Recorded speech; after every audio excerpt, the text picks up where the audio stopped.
So most probably, si Sir is parang bantay sa lakay, parang gano'n na nangyari po ba?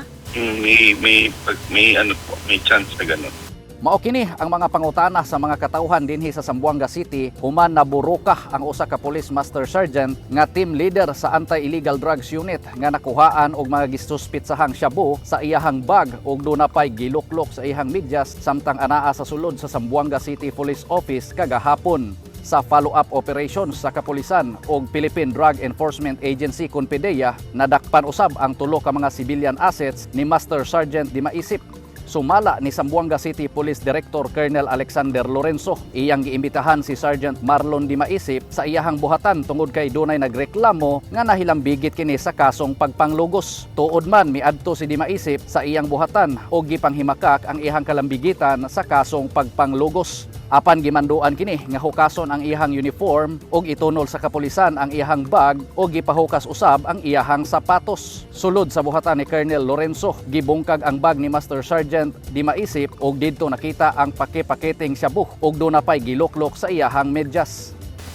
Yun po ang extent ng ating investigation and hindi rin po tayo titigil sa counterintelligence natin sa every station at every police natin, especially doon sa mga part ng ating drug enforcement unit.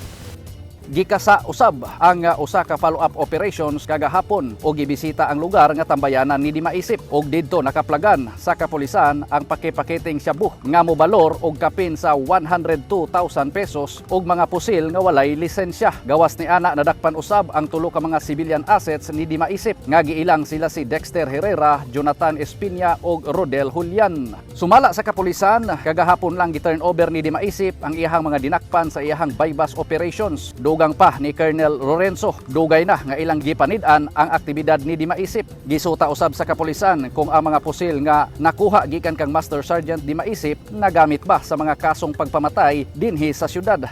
These firearms would be subjected to ballistic testing para malaman natin kung alin pa ang mga involvement ng baril na yan. At since marami tayong shootings na involved ay caliber 45.